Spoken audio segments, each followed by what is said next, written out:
అందరికీ నమస్కారం.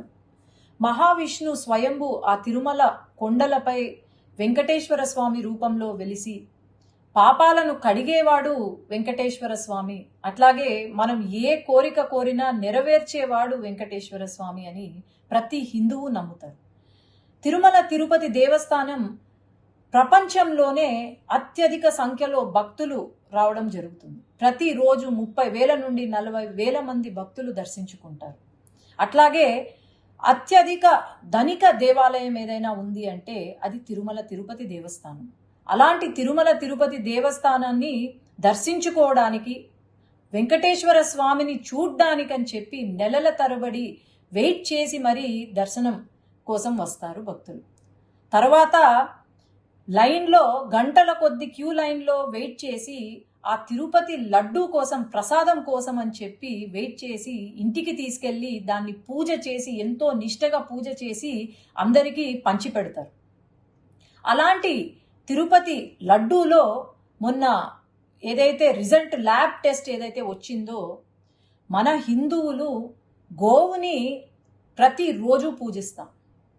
దేవుడితో సమానమైన ఆ గో మాంసం ఏదైతే ఉందో, లేదంటే చాప నూనె ఏదైతే ఉందో, అది లడ్డూలో కనిపించడం అనేది ఇంతకన్నా పాపం వైఎస్ జగన్మోహన్ రెడ్డికే దక్కుతుంది. ఎందుకంటే హిందువులు కాని వాళ్ళు, అసలు హిందుత్వాన్ని నమ్మని వాళ్ళను అక్కడ చైర్మన్లుగా తీసుకొచ్చి, కరుణాకర్ రెడ్డి అని చెప్పి అక్కడ చైర్మన్గా తీసుకొచ్చి, ఆయన వెంకటేశ్వర స్వామి ఒక నల్ల రాయి అని చెప్పి, అలాగే ఆ 7 కొండలు ఎందుకు, 5 కొండలు చాలు అని చెప్పి ఒక జీవోని తీసుకొచ్చి పెట్టారు. అట్లాగే వైవి సుబ్బారెడ్డి గారు అని చెప్పి ఆయనను తీసుకొచ్చి, అసలు హిందుత్వం అనే నమ్మని వాళ్ళను తీసుకొచ్చి ఈరోజు మరి అసలు వీళ్లకు ఆ ఆలోచన ఎలా కలిగింది అనేది నాకైతే అర్థం కావట్లేదు.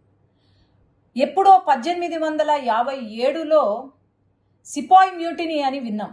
అది బుల్లెట్లు, బ్రిటిషర్లు చేసే బుల్లెట్లలో గోమాంసం ఉందని చెప్పి, అదే ఫస్ట్ వార్ ఆఫ్ ఇండిపెండెన్స్ అని కూడా అంటారు.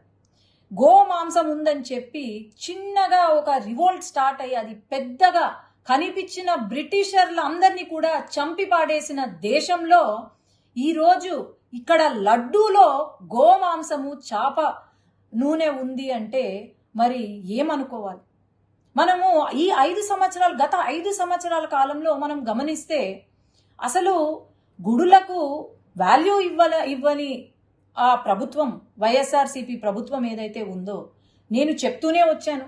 శ్రీశైలంలో కూడా శ్రీశైలం లడ్డూలో చికెన్ ఎముక కనిపించింది అంటే ఆ రోజు ఎటువంటి యాక్షన్ తీసుకోలేదు. అసలు దేవాలయాలు ఎందుకున్నాయి, లేదంటే మన దేవుళ్ళు ఎందుకున్నారు ఇంకా అని అనిపిస్తుంది. తప్పకుండా ఖచ్చితంగా అయితే ఎవరైతే దీనికి బాధ్యులో వాళ్ళను ఉరి తీసినా ఎక్కడ తక్కువ కాదు, కానీ వీళ్లకు కఠినమైన శిక్ష విధించాలి, ఖచ్చితంగా విధిస్తారు అని నేను అనుకుంటున్నాను. సీఎం గారు వెంటనే, మన గవర్నమెంట్ ఫామ్ అయిన వెంటనే తిరుపతి లడ్డు నాణ్యత కోసం, అది చాలా చిన్న విషయం కావచ్చు కానీ తిరుపతి లడ్డు నాణ్యత ఎలా ఉంది అని చెప్పి ల్యాబ్ రిపోర్ట్కి పంపించారు అంటే ఇంతకన్నా మంచి ముఖ్యమంత్రి, మంచి పాలన ఎక్కడైనా ఉంటుందా అని నేను భావిస్తున్నాను. ఇక్కడ మటుకు ఈ హిందూ మనోభావాలు దెబ్బతీసేలాగా ఇలాంటి సిచ్యువేషన్ మనకు ప్రపంచం మొత్తము ఈ దుర్ఘటనను గమనిస్తూనే ఉంది. ఖచ్చితంగా వీళ్లకు కఠిన శిక్ష వేయవలసిందిగా నేనైతే కోరుతున్నాను. ధన్యవాదాలు.